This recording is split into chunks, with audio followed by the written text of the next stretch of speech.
Introduction. It is hard to imagine anyone wanting to travel almost 2,000 kilometers across the Alaskan wilderness in the dead of winter. It is even harder to imagine someone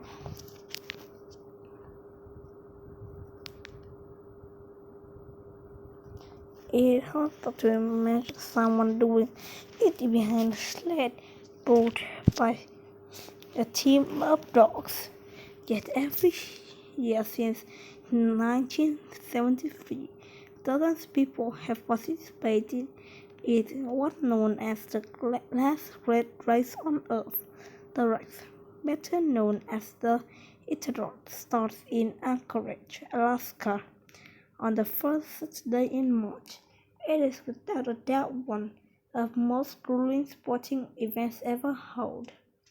The inspiration in the early Iditarod Road trails was the rails of indigenous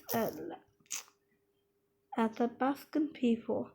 It had been in use for hundreds of years, but it was not mapped and marked by the Americans until 19. Wait a minute. Give me a minute, please. Until 1908, in what became the town of Nome. In the past, Iditarod was mainly used as a mail and supply route during the winter. Supplies were carried using a native Alaskan practice that involved teams of sled dogs across the snowy terrain. Over time, the road trail grew until it became a large route system connecting trails from Rome to Anchorage. However, as technology and modes of transportation improved, the Iditarod trails were used less and less. That meant there was less need for Alaskan sled dog. Several people living in Alaska began to consider ways to build a scale of dog sledging. They wanted to save the Alaskan sled dogs. History. The practice of dog sledging was created on the mix of native and Russian skills.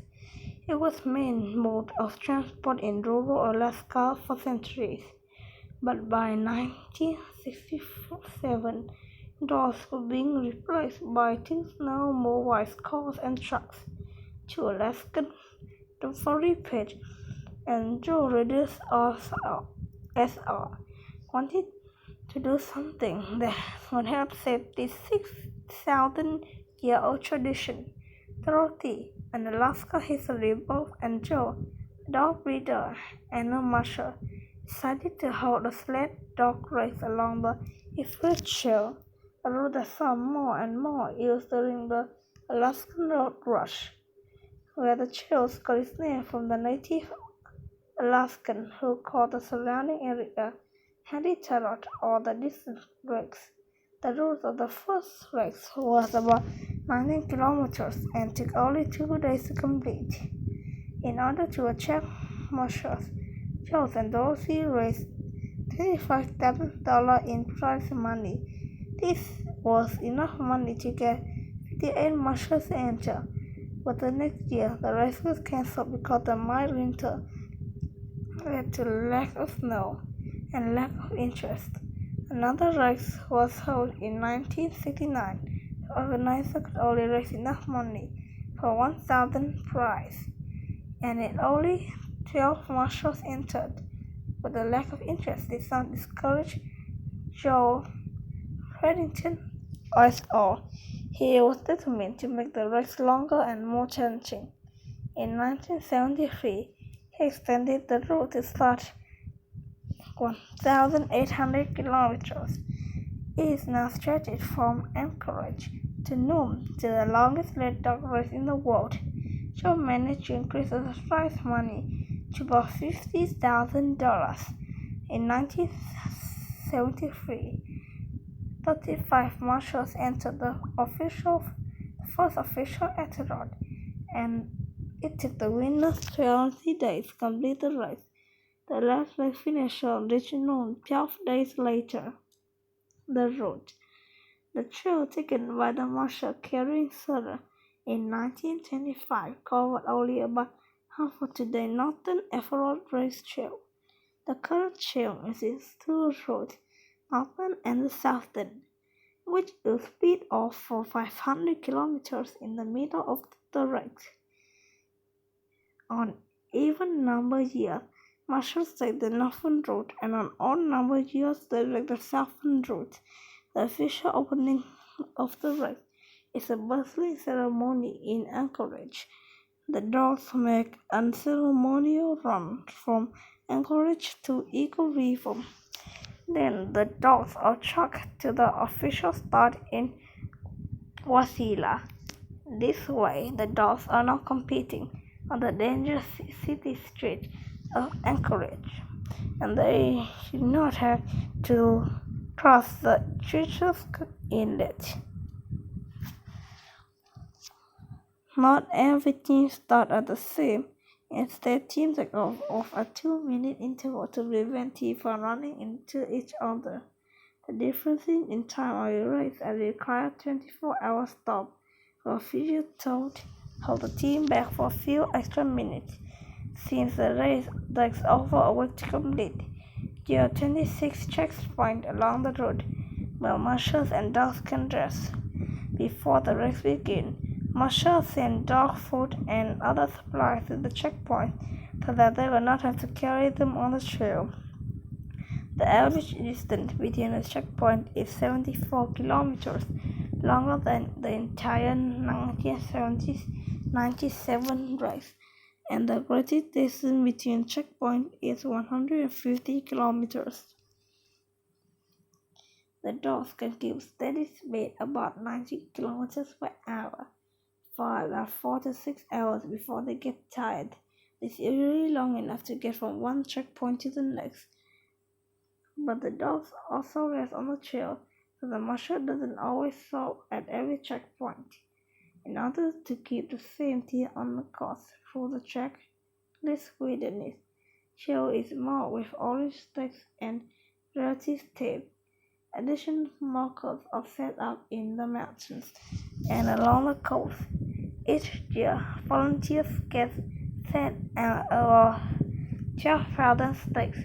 Getting lost could cost a marshal their life, so it is important that the trail be well marked. The Iditarod Trail is filled with some of the most beautiful scenery in the world.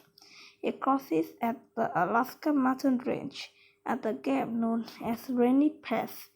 During the Iditarod, it's more likely to be on a snowy path. The trails also follow the Yukon River Valley and travels along the coast of the Bering Sea before reaching Nome. Along the way, it passes through the thick forest and over frozen tundra. The team must cross frozen streams and rivers, which can be deadly if the ice is too thin. Wild animals such as moose have been known to attack and kill dogs, and racers can encounter fierce storms with Arctic wind and driving snow. The trails end in the small city of Nome. During the winter, the sun rises for only a few hours a day, and the race is a welcome celebration for the residents. Citizens of Nome line on the street to watch the finisher come in. About 55 to 75 marshals usually start every year or several drop out because of sickness, injury, or simple exhaustion. Today, winners of the Iditarod usually complete in the race in 10 to 12 days. A record of 8 days, 18 hours and 46 minutes was set in 2011 by the United Impact dual racer John Baker. There can be a full wait between the times, with the fourth and last marshals across the finish line.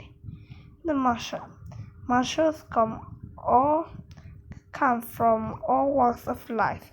They include professional athletes, tradespeople, authors, doctors, teachers, and lawyers. Since 1974, people of all genders have competed in the Etihad. Two women have won the race. One of them, Susan Bachar, had won 4 times. Many or Alaskan marshals come from around the world. They come from many of the 50 states from countries such as Canada, Russia, Norway, Japan, New Zealand, Great Britain, and Italy.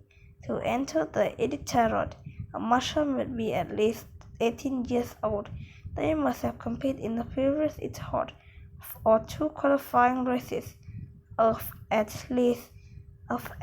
805 kilometers in the previous 2 years.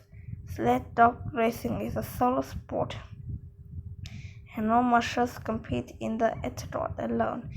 They have no crew waiting at the checkpoints to help them feed and care for their dogs. Most marshals will feed their dogs and make straw beds for them even before they feed themselves. Unfortunately, the cost of competing in the race has risen over the years. Feeding and caring for the dogs and sled equipment are expensive, and this has led to difficulties for all indigenous Alaskan marshals who live in smaller rural communities to enter. In 2018, less than 10 out of the 67 marshals in the competition were indigenous Alaskan. Still, marshals like Kelty, Gruton, Peter, Kaiser, and trying to keep the activity alive. What would cause someone to brave temperatures as low as -51 degrees Celsius, strong wind, blowing snow, wild animals, and treacherous ice on my very little sleep. The winter price of $50,000 or more may be an incentive, but most do it for the challenge, for the love of the sport, and the love of their dogs. Most participants feel simply to finish the race. The dogs. The Iditarod is really about the dogs. The dogs who run in the race, called Huskies, have been bred to pull the sled. The way collies have been bred to herd sheep. A sturdy, tough husky can pull a sled carrying supplies and the marshal. A total weight of 136 to 182 kilograms. This may seem like a lot, but Husky love to pull. Huskies have so been bred with withstand extreme cold. They have 2 layers of fur. The outer layer made of thick hair protects the dog from wind and water. The thinner layer is not like a thick wool. It serves to insulate the body from a cold temperature and keep the body heat from escaping. Some people even use husky hair to make warm hats and gloves. The dogs do not lose height by sweating through their skin as humans do. Instead, they pant. They sweat through the feet.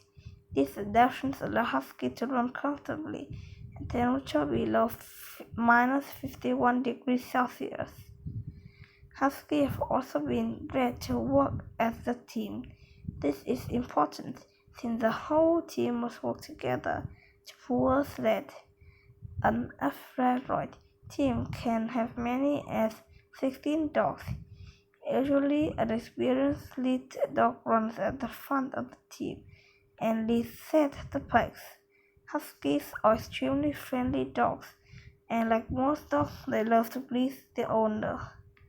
Care of one husky before, during, and after the race is utmost importance to the marshal, the official who run the Iditarod. Vegetarians wait at each checkpoint to examine the dogs as they come in. Dogs suffering from frostbite, exhaustion, or injury pull from the race. In fact, most marshals don't want more dogs that become tired or don't want to run anymore. They are free mandatory during the race to let the dog rest. The first one taken at the Marshall Choice of checkpoint, is 24 hours long. The other two are 8 hours long and are made at specific checkpoint. Marshals who mistreat the dogs are disqualified. The dogs eat a lot during the race to keep the energy high. One dog can consume up to 10,000 calories per day.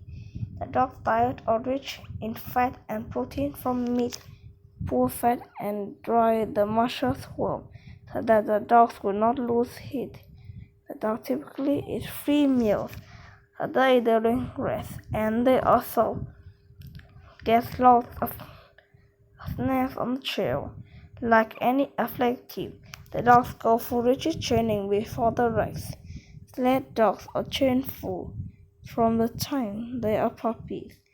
Between September and February before the Ethelred, teams made practice run up to 2,253 kilometers.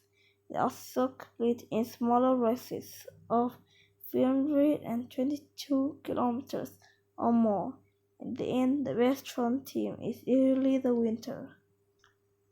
Conclusion: the Ethelred is known as the last great race, rolling competition between sled dog teams.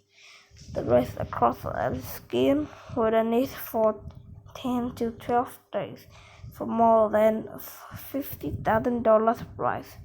Marshals came from all around the world to compete. Journalists, TV networks, newspaper reporters from across the globe come to cover the race. But it's not the money or the fame that attracts the marshal. Marshals do not really care the team against one another. They race the hardship and wilderness against themselves. Any marshal would tell that the true hero of video are the husky, who run almost 2,000 kilometers over some of the harshest, most beautiful land on earth.